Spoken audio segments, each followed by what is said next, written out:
کرتے ہیں، زکوٰۃ نہیں دیتے ہیں، روزہ نہیں رکھتے ہیں۔ میرے بھائیوں، اگر اللہ رب العالمین آپ کے پاس مال و دولت دی ہے تو اس اللہ رب العالمین کی راہ میں خرچ کرو، غریب و یتیم و مسکینوں کو کھانا کھلایا کرو، جو تمہیں آخرت میں بھی کام آئے گا۔ لیکن اس طرح اپنے موج و مستی میں پیسے اڑا رہے ہیں، اپنے عیش و آرام میں پیسے اڑا رہے ہیں۔ اللہ کی قسم، دنیا میں ایسے ایسے لوگ، ایسے ایسے مسلمان مل جائیں گے جنہیں پہلا کلمہ نہیں آتا ہے، وہ دین میں کیا غور کرے گا، وہ قرآن میں کیا غور کرے گا، جبکہ اس کے سینوں میں قرآن کا کوئی حصہ ہی نہ ہو، اس کے دل میں قرآن کا کوئی آیت ہی نہ ہو، تو وہ سمجھو ویران گھر جیسے ہے۔ ہم لوگ قرآن کو کھولنا گوارا نہیں کرتے ہیں، مسجدوں میں جانا گوارا نہیں کرتے ہیں۔ آئیے آپ لوگوں کو قرآن کی اہمیت سناتے ہیں۔ اللہ رب العالمین کہتا ہے، اس قرآن کو جس فرشتے نے لایا، تمام کے تمام فرشتوں کا سردار، تمام کے تمام فرشتوں سے افضل جبرائیل امین ہے۔ اسے جس مہینے میں اتارا گیا، تمام کے تمام مہینوں کا سردار، تمام کے تمام مہینوں سے افضل رمضان المبارک ہے۔ اسے جس رات میں اتارا گیا، تمام کے تمام راتوں کا سردار، تمام کے تمام راتوں سے افضل سب قدر ہے۔ اللہ رب العالمین کہتا ہے، اسے جس نبی پہ اتارا گیا، تمام کے تمام نبیوں کا سردار، تمام کے تمام نبیوں سے افضل ہمارے آخری جناب محمد رسول اللہ صلی اللہ علیہ وسلم ہے۔ ہم جیسے لاچاروں بے بس انسانوں پر اس قرآن کو نازل کرنے سے پہلے پہاڑ سے پوچھا گیا، اے پہاڑ تو اس قرآن کو رکھ سکتا ہے؟ پہاڑ نے انکار کر دیا، اے اللہ رب العالمین، میں اگر اس قرآن کو رکھ لوں گا میں تو ٹکڑے ٹکڑے ہو کر تباہ و برباد ہو جاؤں گا۔ آسمان سے پوچھا گیا، اے آسمان تو اس قرآن کو رکھ سکتا ہے؟ آسمان نے بھی جواب، میں بھی نہیں رکھ سکتا ہوں، میں روئی کی طرح اڑتے ہوئے زمین پر بکھر جاؤں گا۔ زمین سے پوچھا گیا، اے زمین تو اس قرآن کو رکھ سکتا ہے؟ زمین نے بھی انکار کر دیا۔ پھر ہم جیسے لاچاروں بے بس انسانوں پر اس قرآن کو نازل کیا ہے، لیکن ہم لوگ قرآن کو کوئی اہمیت ہی نہیں دیتے ہیں، قرآن کی کوئی عزت ہی نہیں کرتے ہیں۔ مؤذن مسجدوں میں آذان میں بلاتے رہتا ہے، حی علی الصلاۃ، آؤ نماز کی طرف، حی علی الفلاح، آؤ کامیابی کی طرف۔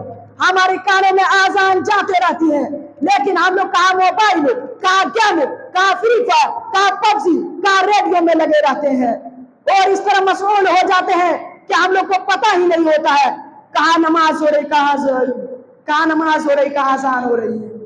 کہاں سے پتہ چلے گا؟ جہاں زوا خوری، جہاں زنا کاری، جہاں ریا کاری، جہاں چغل خوری، جہاں میں سے جھوٹ بولا جا رہا ہو، جہاں میں سے شرک و بدعت کیا جا رہا ہو۔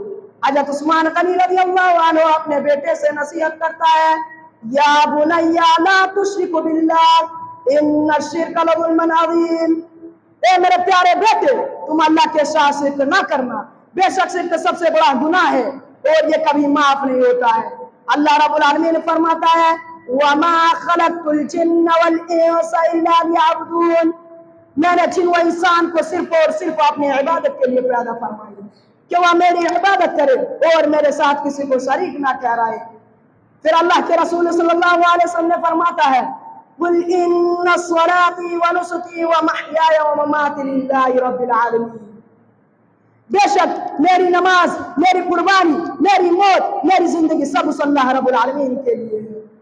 جب یہودیوں نے یہ سوچنا شروع کر دیا کہ ہم لوگوں کو پیدا کرنے والا کوئی ہے تو اسے بھی پیدا کرنے والا کوئی ہوگا، لیکن اللہ رب العالمین نے اپنے پاک کلام میں سورہ اخلاص کے اندر فرماتا ہے، قل هو اللہ احد اللہ الصمد لم یلد ولم یولد ولم یکن له کفوا احد۔ اے نبی کہہ دیجئے، اللہ ایک ہے، اللہ بے نیاز ہے، اور نہ وہ کسی کا باپ ہے اور نہ وہ کسی کا بیٹا ہے، اور اس کا کوئی رشتہ دار نہیں ہے اور اس کا کوئی ہمسر نہیں۔ جن باتوں پر ایمان لانا اور دل سے یقین کرنا اور حق جاننا بھی ضروری ہے، ان میں قیامت بھی ہے۔ قیامت کا مطلب ایک دن ایسا آنے والا ہے، آسمان، زمین، سورج، چاند، ستارے، پہاڑ، درخت، آدمی، جاندار، بے جان، سب چیز فتح ختم ہو جائے گی، صرف اللہ پاک کی ذات جو ہمیشہ سے باقی ہے وہ ہمیشہ سے باقی رہ جائے گی، وہ کبھی فنا و ختم نہ ہوگی۔ ان تمام چیزوں کی فنا ہونے کی صورت یہ ہوگی کہ اللہ رب العالمین کے حکم سے حضرت اسرافیل علیہ السلام سور میں پھونک ماریں گے، جس سے بڑی ڈراؤنی آواز پیدا ہوں گی، تمام آدمی جانور ٹکڑے ٹکڑے کا تباہ و برباد ہو جائیں گے۔ پھر کچھ دنوں کے بعد اللہ رب العالمین کے حکم سے حضرت اسرافیل علیہ السلام دوبارہ سور میں پھونک ماریں گے، جس سے تمام انسان اٹھ کھڑے ہوئیں گے اور اللہ کے پاس حاضر کیے جائیں گے۔ اللہ رب العالمین کہتا ہے کہ 3 قسم کے انسان کو اٹھایا جائے گا۔ نمبر 1 اونٹ پر سوار ہونے والا، نمبر 2 دوڑتے ہوئے جانے والا، نمبر 3 منہ کے بل چلتے ہوئے جانے والا۔ کسی صحابی نے آپ صلی اللہ علیہ وسلم سے عرض کیا تو آپ صلی اللہ علیہ وسلم نے کہا کیا اس اللہ رب العالمین اسے دنیا میں پاؤں کے بل چلا سکتا ہے تو کیا حشر کے میدان میں اس کے منہ کے بل نہیں چلا سکتا؟ بے شک چلا سکتا ہے۔ اور جب وہاں حساب و کتاب ہوگا، سوال و جواب ہوگا، پھر اگر نیک بندہ رہے گا، اللہ کی عبادت کرنے والا رہے گا، اللہ کی عبادت کرنے والا رہے گا، نماز پڑھنے والا رہے گا، تو اس کا نامہ اعمال دائیں ہاتھ میں دیا جائے گا اور فرشتوں کو حکم ہوگا کہ اسے جنت میں داخل کر دو۔ جنت میں اونچے